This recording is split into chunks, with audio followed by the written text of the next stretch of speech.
Varicose veins కి సరైన చికిత్స కోసం సంప్రదించండి ఎవిస్ హాస్పిటల్. నమస్తే రమ్ గారు. నమస్తే జయ. రమ్ గారు, ఏదైనా సరదా కథ చెప్పుకుందాం రమ్ గారు ఈరోజు. ఈ మధ్య మనం సరదా కథలు ఎక్కువ చెప్పుకుంటున్నాం. నేను పడి పడి నవ్వుతూనే ఉంటున్నా స్టోరీ అయ్యే వరకు. చాలా మంది మేము బాగా నవ్వుకున్నాం అని చెప్తున్నారు. అయితే ఒకళ్ళిద్దరికి ఇదేమిటి ఇలాంటి కథలు చెప్తున్నారు అనిపిస్తుంది. ఇప్పుడు కథ అంటే ఎప్పుడు నీతిదాయకమైన కథనే చెప్పగలమా? ఎప్పుడు నీతిబోధకంగానే చెప్తాం ఆ పిల్లలకి. నీతులు రోజు చెప్తే మీకు నచ్చుతుందా? వింటామా? స్ఫూర్తిదాయకమైన కథలు అప్పుడప్పుడు వినాలి, నీతిదాయకమైన కథలు అప్పుడప్పుడు వినాలి. అన్ని యాక్సెప్ట్ చేస్తే బాగుంటుంది. అంటే యాక్సెప్ట్ చేయొద్దు, వినండి, ఎంజాయ్ చేయండి. మీకు నచ్చకపోతే ఓకే. ఇప్పుడు ఎలాంటి పిచ్చి కథలో ఎంచైనా ఖచ్చితంగా నువ్వు తీసుకోగలిగితే ఏదో ఒక మంచి విషయం ఉంటుంది. మీరు తీసుకోవడం చేత కావాలి. అదే సమస్య. మీరు టాపిక్ ఎత్తారు కాబట్టి చెప్తున్నాను. యాజ్ ఏ హోస్ట్ గా, ప్రోగ్రామ్ ప్రొడ్యూసర్ నేనే కాబట్టి ఒక్కొక్కసారి కింద వచ్చే కామెంట్స్ కి వెంటనే రిప్లై చేద్దామా అనిపించి కూడా, సోషల్ మీడియా కదా రమ్మగారు, వెంటనే మనం చేసి వాళ్ళు చేసి కరెక్ట్ పద్ధతి కాదు కదా అన్నట్లుగా అనిపించి అనిపిస్తుంది కదా అని ఆగిపోవటం. కానీ కొన్ని కామెంట్స్ పెడుతున్నారు, ఇది అసలు మీకు అవసరమా, ఇది డిస్కస్ చేసే విషయమేనా అంటే అది ఎలా రిసీవ్ చేసుకోవాలంటే ఏ అంశం అయితే అవసరం అవుతుంది.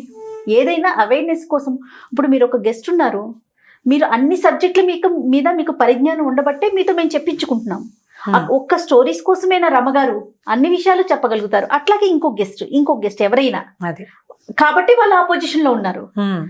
ఇలాంటి స్టోరీస్ అసలు అవసరమా అంటే దానికి అసలు ఏం చెప్తాం, దానికి ఏం చెప్పలేదు. ఇప్పుడు ఇలాంటిది కాదు, ఎలాంటి పిల్లలకి రోజు ఒకటి చెప్పాలి కాదు రమ్మగారు. ఒక 52 అంతకు ముందు ఒక 74 years బామ్మగారు డెలివరీ అయ్యారు. అప్పుడు మీరు నాకు అందుబాటులో లేరు. తర్వాత మొన్న కూడా నాకు మీరు అందుబాటులో లేరు. వేరే మన ఇంకొక గెస్ట్ మన కల్పవల్లి గారితో చేస్తాం. అసలు ఇలాంటివి ఎందుకు డిస్కస్ చేస్తున్నారని ఒక 2-3 కామెంట్ చేశారనమాట. అలాంటివి చెయ్యొద్దు అనే ఆలోచనలో, అదే మనం విమెన్ రిలేటెడ్ సబ్జెక్ట్ కాబట్టి ఇలాంటివి చెయ్యమాకండి. దీనివల్ల ఫ్యూచర్ లో వచ్చే మీ ఇబ్బందులు, ఈ రకమైన ఇబ్బందులు ఉంటాయని చెప్పి లీగల్ గా మాట్లాడాము.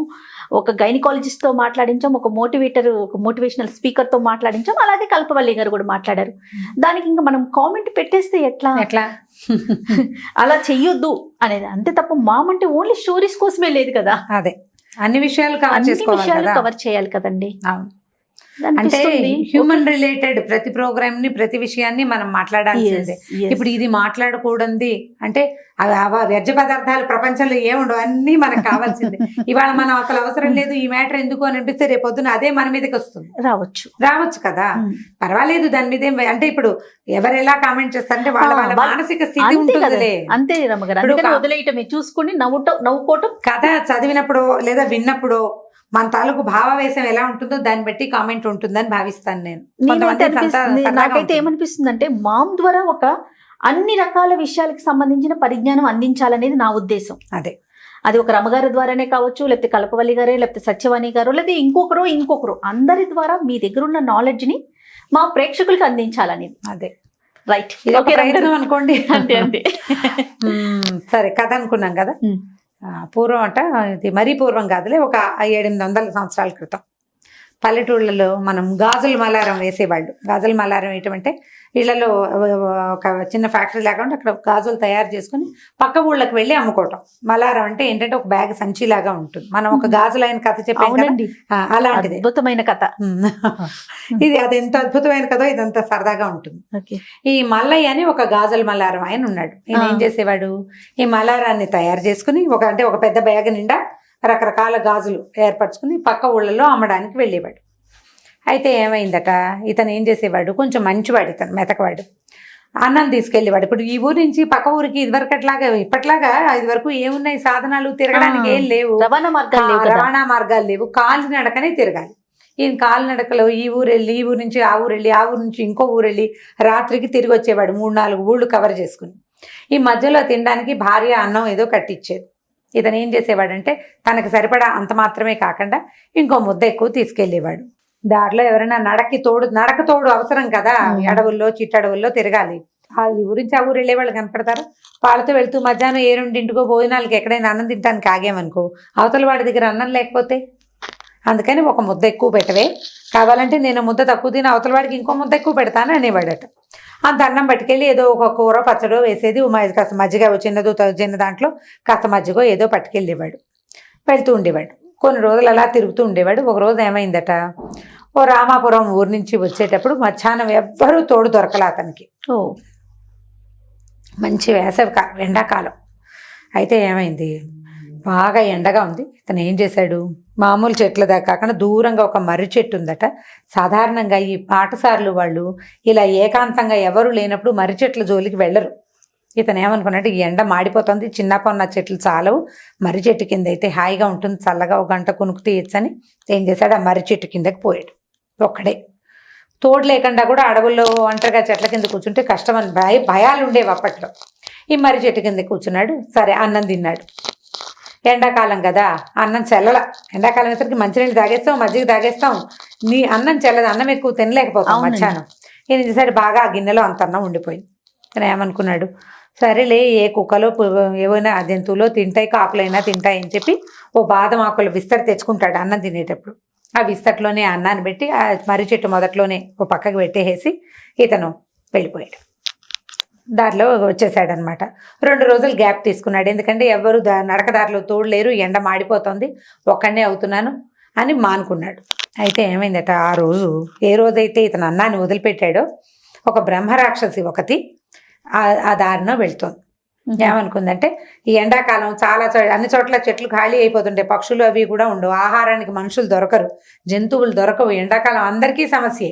ఈ బ్రహ్మరాక్షసి మర్రి చెట్టు అయితే నీడగా ఉంటుంది, దీని దగ్గర బాగా పక్షులు అవి ఇవి జంతువులు చేరతాయి, ఇక్కడ దేన్నైనా స్వాహ చేయొచ్చు అని అనుకుని అది ఆ మర్రి చెట్టు దగ్గరకు వచ్చింది.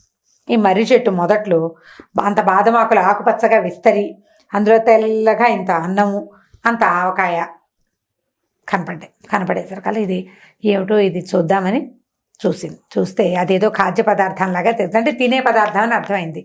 ప్రయత్నం చేసి చూద్దామని అది అప్పటిదాకా జంతువుల్ని పక్షుల్ని ఎప్పుడైనా మనుషుల్ని కూడా భోంచేసింది. అన్నం ఏనాడు దాని బతుకులో తినలేదు. అన్నం చూసింది, ఆవకాయ కొద్దిగా తీసుకుని నాలుగు రాసుకుంటే సర్రమంది మొదట, తర్వాత బాగున్నట్టు తోచింది.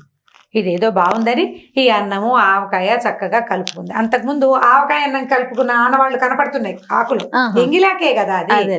అక్కడి నుంచి అన్నం తినేసింది. తిన్నాక అన్నం దానికి విపరీతంగా నచ్చిందట. ఎంత బాగుంది, ఇట్లాంటి ఆహారం తినేవాడు ఎవడో ఇక్కడ వదిలిపెట్టాడు, ఆ వదిలిపెట్టిన వాడిని పట్టుకుని వాడి వెనకాల వెళ్ళిపోవాలని చూస్తోంది. పైగా ఆ ఎంగిలాకులో తినేసరికల్లా ఆ వ్యక్తి మీద దానికి చాలా ప్రీతి కలిగింది. అవతల అతను అన్నం తిని మరి ఇంకెక్కడ పెడతాడు, ఓ ఆకు తెచ్చుకున్నాడు, అందులో అన్నం తిన్నాడు, మిగిలిన అన్నం అందులో పెట్టాడు. అతను ఎంగిలాకే కదా తినేసరికల్లా వీడెవడో వస్తే వాడు వెనకాల వెళ్ళిపోదామని నిశ్చయించుకుని ఉంది. 2 రోజులు గ్యాప్ తీసుకున్నాడు కదా మల్లయ్య. 3వ రోజు మధ్యాహ్నం వచ్చాడు. వచ్చాక ఏం చేశాడు, ఇదే దారిని వచ్చాడు, ఎవ్వరూ లేరు, ఆ ఊళ్ళో బేరం అయిపోయింది. వచ్చి మర్రి చెట్టు దగ్గరకు వచ్చాడు. యాజ్ ఇట్ ఈస్గా వచ్చాడు. అన్నం తీసు తిన్నాడు. ముందు రోజు ఇంత అన్నం మిగిలిపోయింది కదా ముందుసారి వచ్చినప్పుడు, ఈసారి అన్నం ఒక ముద్ద తక్కువ తెచ్చుకున్నాడు. సరే అన్నం తిన్నాక ఇంకా కాస్త కొద్దిగానే, అంతకుముందు ఇంత మిగిలింది, ఈసారి ఇంతే మిగిలింది. అన్నం తిని కాసేపు కాళ్ళు చాపుకుందామని పడుకున్నాడు. కాస్త పై పంచి పరుచుకుని నేల మీద ఏం పడుకుంటారు, చెట్ల కింద పురుగు పుట్రా ఉంటాయి, తువ్వాళ్ళు ఏవో ఉంటాయి కదా భుజాల మీద, ఓ తువ్వాలు పరుచుకుని నెతికిని చేయబెట్టు పడుకునేసరికి ఎవరో ఆడమనిషి ఏడుస్తున్నట్టు వినపడింది. ఎవరో ఏడుస్తున్నారు, ఎవరమ్మా కేకలు పెట్టాడు. తీరా చూస్తే కాస్త అవతలగా ఒక ఆడమనిషి, ఓ నడి వయసుది, ఒక 40 ఏళ్ళు ఉంటాయి, ఒక మనిషి కూర్చుని ఏడుస్తుంది. ఏదో పాత చీర కట్టుకుని ఉంది. ఉండేసరికల్లా అన్నాడు, అమ్మా ఎవరమ్మా, ఏమిటి ఇంత మధ్యాహ్నం వేళ ఇక్కడ ఎవరు లేరు, ఇక్కడికి ఎందుకు వచ్చావంటే, అదండి నేను మా ఆయన ఇద్దరం వచ్చాము, ఆయనేమో ఎటో దారి తప్పిపోయాడండి, ఎటు వెళ్ళిపోయాడో తెలీదు అంటే. మీ ఆయన పేరు ఏమిటంటే, మా ఆయన పేరు నేను ఎలా చెప్తానండి అంటుంది. మొగుడు పేరు చెప్పాల. మీ ఊరి పేరంటే, ఏమిటోనండి అదేదో ఊరు, అది నాకు తెలియదు. ఏ దారిని వచ్చావు, ఏమోనండి, అన్నిటికీ ఏమోనే, సమాధానం లేదు. ఈయనేమనుకున్నాడు, ఇది ఎవరో వెర్రిబాగుల దానిలా ఉంది, పోనీ అమ్మాయి ఓ పని చెయ్యి, నేను మా ఊరు వెళ్తున్నాను, నువ్వు మా ఊరు వచ్చేసేయి, మా ఊళ్ళో ఉన్న పెద్దవాళ్ళు ఎవరికైనా నలుగురికి చెప్తే మీకు ఇన్ని తాలూకు వాళ్ళు ఎవరైనా ఉన్నారేమో కబుర్లు చేస్తారు. ఇవేముంది, పాత రోజుల్లో అలాగే చేసేవాడు. ఓ 4 రోజులో 10 రోజులో ఎంతో కొంతకాలం మా దగ్గర ఉందు కానీ మా ఊళ్ళో అనేసరికల్లా అమ్మాయింది, బాబు ఊరికే ఎందుకు ఉంటానండి, మీ ఇంట్లోనూ నేను కాస్త ఒక ముద్ద అన్నం పెట్టించండి, తోచిన పని చేస్తాను, నేను చెయ్యలేని పని ఏదైనా చెప్తేనే వెళ్ళిపోతానండి, అప్పటిదాకా మా ఆయన వచ్చేదాకా మీ ఇంట్లోనే ఉంటానండి అని. బాగుందిగా. పాప అమ్మాయి ఎప్పుడు తిన్నావో, నేను ఎంగిల్ చేశాను అనుకో, మరి ఒక ముద్ద అన్నం ఉంది తింటావా అంటే, అయ్యో ఎందుకు తినండి, పరమానందంగా తింటానని ఆయన పెట్టిన అన్నం ఆవకాయ వేసుకుని మజ్జిగ పోసుకుని శుభ్రంగా ఆయన ఎంగిలన్నం అంతా తినేసి వెనకాలే వచ్చింది. వస్తే సరే వీళ్ళు ఏదో సామాన్య సంసారి గాజుల వ్యాపారం, ఏం డబ్బులు ఉంటాయి వాళ్ళ దగ్గర. సరే వీళ్ళు ఏమనుకున్నారు, జీతం గీతం ఇవ్వలేనమ్మా, అన్నం పెడతానన్నాడు. అబ్బో అదే మహద్భాగ్యం, నాకు కావాల్సింది అదే అని వచ్చేసింది. అమ్మ నీ పేరు ఏంటంటే రాకాశమ్మ అని చెప్పింది. రాకాశమ్మ, అది పేరు ఇలా ఉంది పేరు అని అనుకున్నారు. మనిషి చూస్తే మామూలుగానే ఉంది, జుట్టు గిట్టు మొహం అన్ని బాగానే ఉన్నాయి. ఏదో ముత్తైదు పాపం భర్త ఉన్నాడు, ఎక్కడో పోయాడు, ఇప్పుడు కనపట్లేదు. నల్ల పూసలు గాజులు గీజులు బాగా కనపడుతున్నాయి. సరే ఇక అట్ట పెట్టుకున్నారు. అన్ని పనులు చేసేది చక్కగా 3 పూట్ల 3 పొద్దుల అన్నం తినేది. ఏదైనా స్వీట్ పెట్టినా తినేది కాదు, అన్నం పెట్టు అని అడిగేది. వీళ్ళు ఏం చేశారు, స్వీటు బోటు పళ్ళు గిళ్ళు ఏం తిందు, 3 పొద్దుల అన్నమే కదా, ఏముంది పొద్దున్నే సర్దెను, మధ్యాహ్నం వేడను, రాత్రి కాస్త వేడిగానే చీకటి పడకుండా అన్నం తినేసి పడుకుంటుంది. అన్ని పనులు చేస్తుంది. బాగానే ఉంది. రోజులు గడిచిపోతున్నాయి. ఆ అమ్మాయి ఊరెళ్తానందు, దాని మొగుడు ఎవడో తెలియదు వీళ్ళకి. అలా గడిచింది. ఇప్పుడు ఎండాకాలంలో వీళ్ళ ఇంటికి వచ్చిందా, వర్షాకాలం పోయింది, శీతాకాలం కూడా వచ్చింది. అంటే నవంబర్ వచ్చి డిసెంబర్ వచ్చింది. వచ్చేసరికల్లా ఏమైంది, నవంబర్ డిసెంబర్ వచ్చేసరికల్లా పొద్దులు చిన్నవి, అవును పగళ్ళు చిన్నవి కదా. ఈ శరదృతు అంటే ఈ కాలం వచ్చేసరికల్లా మనకి సంక్రాంతి పండగకి ముందు గాజులు విపరీతంగా బేరాలు అవుతాయి, డబ్బులు వస్తాయి కదా. సంక్రాంతి రోజులు వచ్చేసరికి డిసెంబర్ జనవరి రోజుల్లో ఏ వస్తువుకైనా వ్యాపారం బాగా సాగేది. పాత రోజుల్లో అంతే, ఇప్పుడు అంతే కదా. సరే ఇతను ఈ డిసెంబర్గా వచ్చేసరికల్లా మార్గశిర మాసం చలి రోజులు, పిల్లలు ఇతను ఇంటికి తిరిగి వచ్చేసరికి తల్లి పిల్లలు అందరూ నిద్రపోతూ ఉండేవాళ్ళు. చీకటి పడిపోతుంది, పొద్దులు చిన్నవి కదా, రాత్రుళ్ళు పెద్దవి, చలి, దుప్పట్లు ముసుకేసుకుని పడుకునేవాళ్ళు. ఈయన బాగా చీకటి పడ్డాకే ఆ రాత్రిపూట వచ్చేవాళ్ళు. ఓ రోజు ఏమైందట, ఈ బేరం చేసుకుని ఆయన తిరిగి వచ్చేసరికల్లా వీళ్ళంతా నిద్రపోతున్నారు. ఈయన భార్య, రైతు భార్య రాకాశమ్మ, అయ్యగారు వచ్చినట్టున్నారు, తలుపు తీవే అందట. తీవే అనగానే రాకాశమ్మ కూడా చాపేసుకుని ఓ మూల పడుకుంది. పొడుగ్గా చేయి చాపి తలుపు తీసింది. తీసేసరికల్లా ఈవిడ ఒత్తిగిల్లు చూసింది.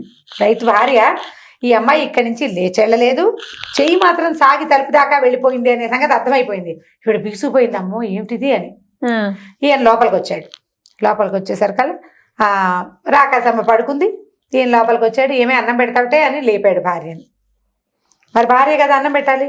ఆవిడ వణుక్కుంటూ లేచొస్తే, అదేమిటే అంత చలిగా ఉందా, వణికిపోతున్నావు, దుప్పటి కప్పుకొని అన్నం పెట్టన్నాడు. ఈవిడ శాలువా ముసుకేసుకుని వంటింట్లోకి వచ్చి, దుప్పటి చలి వణుకు కాదురా నాయన, నీ మొహమండా, నువ్వు దాన్ని ఎవరిలో తెచ్చావు, అది మనిషి కాదు, ఆవిడ పడుకుని ఇక్కడి నుంచి తలుపు తీసింది అనేసరికల్లా, అదేమిటి నీ మొహం ఏం కాదని అడిగాను. ఆయన ఆలోచించుకున్నాడు. ఈ అమ్మాయి తలుపు తీసిందా, ఇప్పుడు ఒక మనిషి నేను వచ్చి తలుపు తీసాను అనుకో, తలుపు తీస్తే అవతల మనిషి వచ్చేసరికి నేను మంచం మీదకి ఎలా వెళ్ళి పడుకుని నిద్రపోతాను, పడుకోలేరు కదా, పడుకోలేరు, ఎవరైనా అంతే కదా. ఇక్కడి నుంచి అక్కడికి వెళ్ళాలంటే టైం పడుతుంది. నేను లోపలికి వచ్చినప్పుడు రాకాశమ్మ చాప్ మీదే మూల పడుకుని నిద్రపోతుంది అంటే నిజమేనమాట. సరే ఈ అమ్మాయిని అబ్జర్వ్ చేయాలనుకున్నారు. ఓ 2-3 రోజులు చూసాక దీన్ని వదిలించుకోవాలి, ఇది మనిషి కాదు, ఏం చెయ్యాలి. అక్కడి నుంచి అన్నాడు రాకాశమ్మ, ఇంత ఇల్లు చిన్నది కానీ మనకి బోల్డ్ అంత పెరడుందమ్మా, చుట్టూత ప్రహరీ గోడ కట్టి మొక్కలు పెట్టుకుంటే బాగుంటుందమ్మా అన్నాడు. దాందేముందండి, కట్టేద్దామంత. అప్పటిదాకా ఈ అమ్మాయి ఇంటి పనులే చేయటం వాళ్ళకి తెలుసు, చకచకా పనిచేస్తుంది. ఒక గొయ్యి తవ్వి మట్టి తీసి దాంట్లో ఆవు పేడ అవి ఇవి కలిపి ఇటుకలు తయారు చేసి స్వయంగా కాల్చి ప్రహరీ గోడకి గొయ్యి తీసి ప్రహరీ గోడ కట్టేసింది ఈ రాకాశమ్మ. ఓకే, ఎప్పుడైతే మనం ఆడవాళ్ళు ఒక్కళ్ళే ఈ పనులు చేయలేరు, మగవాడి సహాయం లేకుండా ఈ అమ్మాయి ఈ పని చేస్తుందంటే ఇదేదో మామూలు మనిషి కాదు అనే సంగతి ఊళ్ళో జనాలకు కూడా అర్థమైపోయింది. ఇది అద్భుతం కాదు, ఏదో విపరీతం అని. అద్భుతంగా తోచటం లేదు, అద్భుతాలు వేరు కదా, అద్భుతాల్లో నాజుకుతనం ఉంటుంది, ఇది రాక్షసత్వం లాగా కనపడుతోంది. అక్కడి నుంచి అందరూ గమనించారు, చూస్తున్నారు. ఇది చకచక 1-10 రోజుల్లో ఇటుకలు కాల్చేసింది, బట్టిలాగా వేసేసి ఆ ఇటుకలన్నీ పెంచి ప్రహరీ గోడ వేసేసి గొప్పలు ఇవి దవి పాదులు దవి మొక్కలు పెట్టింది. ఈయన అన్నాడు, అమ్మాయి ఇంత చిన్న చిన్న మొక్కలు ఎప్పటికి పెరుగుతాయి, అమ్మాయి పెద్ద మొక్కలు పెట్టుకుంటే బాగుంటుంది అన్నాడు. చేయలేరు కదా, పెద్ద మొక్కలు ఎలా చేస్తారు, ఇంత మొక్కని పెద్దది ఎవరైనా ఎట్లా చేస్తారు, చేయలేకపోతారు కదా అని ఊహించాడు. దాందేవుందయ్య గారు మనం తెచ్చుకోము అని పక్కన అడవిలోకి వెళ్ళి పెద్ద పెద్ద మొక్కలు పెకలించుకొచ్చి తీసుకొచ్చి ఇక్కడ పెట్టి, చూసారా పెద్ద మొక్కలు పెట్టాను అని. ఎవరి తోటలోంచో జామ చెట్టు, ఇంకెవరి తోటలోంచో అరటి చెట్టు కూడా పట్టుకొచ్చేసింది. ఈ చెట్లన్నీ వచ్చేసరికి ఊర్లో వాళ్ళకి తెలిసిపోయింది బాగా దీని సంగతి. వాళ్ళందరూ నువ్వు ఈ ఊరన్నా ఖాళీ చేయి, లేదా ఆ అమ్మాయినన్నా పంపించేయి, ఇలాంటి విపరీత ప్రవృత్తి ఉన్న వాళ్ళని ఊళ్ళో ఉంచుకుంటే నీకు ప్రమాదం, మాకు కూడా ప్రమాదమే, విరుచుకు తింటే ఊరి మీద పడి, అంతేగా, నువ్వు వెళ్తావా దాన్ని పంపించేస్తావా అన్నారు. ఏం చెప్పినా చేసేస్తుంది. చెయ్యలేని పని చెబితేనే అది వెళ్తుంది. వెళ్తానంది. ఏ పని చెప్పినా చేసేస్తుంది. సొంత ఇల్లు, ఏదో కాస్త పొలం పుట్రా చిన్నవి ఉన్నాయి, 1-2 గొడ్లు ఉన్నాయి, పాలు తీసేస్తుంది, గేదెలను గడిగేస్తుంది, చెరువుకి వెళ్ళిపోతుంది, నీళ్లు తెచ్చేస్తుంది, సమస్తమైన పనులు చేసేస్తుంది. ఎలా దీన్ని? సరే, ఇంతలో ఏమైంది, రోజు ఆలోచిస్తున్నారు బుర్ర బాదుకుని ఏం చేయాలో తెలియక. ఒక రోజట ఓ పిల్లి ఓ ఎలుకని తరుగుతోంది. మామూలుగా కనిపిస్తాయి కదా, ఇప్పుడు పెద్ద చిన్న ఇల్లుండి విశాలమైన ప్రాంగణాలు ఉంటే ఎలకలు, ఉడతలు, అలా రకరకాల చిన్న పొన్న జంతుజాలం కనపడుతుంది. ఈ పిల్లి కాస్త పరిగెడుతోంది ఎలుకని పట్టుకోవడానికి. ఆ ఎలుక తుర్రుమని ఒక చిన్న కంతలోకి దూరిపోయింది. ఈ రైతు కొడుకు ఆఖరి వాడు, ఒక 4 ఏళ్ల పిల్లాడో 3 ఏళ్ల పిల్లాడు ఉన్నట్ట. రాకసమా రాకసమా ఎలుకని తేవే అన్నట్ట. అనేసరికి అదెంత పని, నేను చేయలేనా ఏమిటని చిటుక్కుని ఇంత రాకాసమ్మా ఇంత చిన్నదైపోయి ఎలుకన్నంలోకి వెళ్ళింది. వెళ్ళంగానే ఈ రైతు ఏం చేశాడు, దొరికిందిరా ఛాన్స్ అని గబగబా ఒక గంపెడి మట్టి తెచ్చి ఆ కన్నంలో పోసేసాడు. అది బయటికి రాలేదు. ఇంకా దాన్ని బాగా మెత్తేసి చిల్లు పూడ్చేశారనమాట పూర్తిగా. ఈ వెచ్చని రాకాసమ్మ ఆ తవ్వుకు బయటికి రావడం దాని వశం అయ్యే పని. ఇక అలా వెళ్ళిన రాకాసమ్మ ఇంకా మళ్ళీ ఇంటికి రాకుండా అక్కడ వెళ్ళిపోయింది అనమాట. ఆ తర్వాత ఇటు రోడ్ల మీద ఎక్కడైనా కనపడిన వాళ్ళని తెచ్చుకోకూడదు, అదెవరో బ్రాహ్మణ కథలాగా అని తెలుసుకున్నారనమాట వాళ్ళు. ఇంకా ఎప్పుడు ఆయన జాగ్రత్తగా మర్రి చెట్ల దగ్గర అక్కడ అన్నం వదిలిపెట్టేవాడు కాదు. వదిలిపెడితే ఇగో ఇలాంటి వచ్చేస్తుంది. అందుకని మన వాళ్ళు ఏం చెప్పేవాళ్ళు అంటే, ఇప్పటికి కూడా చెప్తారు జయ, ఆడపిల్లలు జుట్లు విరబోసుకుని తిరగకూడదని, ఏమైనా చెట్ల కింద కూర్చొని తినకూడదని చెప్తారు. మనం చెట్టు కింద సంవత్సరంలో ఒక్కసారే తింటాం. అవును, ఈ కార్తీక మాసంలో మాత్రమే. ఆ రోజులోనే, అది కూడా పగళ్ళు. రాత్రిళ్ళు తినకూడదు, ఆహారాన్ని విడిచిపెట్టకూడదు. అవన్నీ పాత రోజులు ఎందుకు నియమాలు ఉండేవి, ఇలాంటివి ఏవో జరిగేవి బహుశా, అందుకని ఇవి చేయకూడదు అంటారు. జుట్టు విరబోసుకుని తిరిగినా కూడా బాగా అందంగా కనపడతారని, వాళ్ళతో పాటు వచ్చేస్తారని అట్లా చెప్పేవాళ్ళు. నిజమా కాదా అనేది మనకు తెలీదు, కాకపోతే ఇదేదో మంచిది కాదు, చేయకూడదు అని చెప్పి ఈ కథ. చాలా బాగుంది రమ్మగారు, సరదాగా ఉంది కదా. చాలా చాలా బాగుంది, నవ్వుకోవటానికి, పిల్లలకి చెప్తానికి కూడా చాలా బాగుంటుంది. ఓకే రమ్మగారు, ఇంకొక స్టోరీతో మళ్ళీ కలుద్దాం. ఓకే.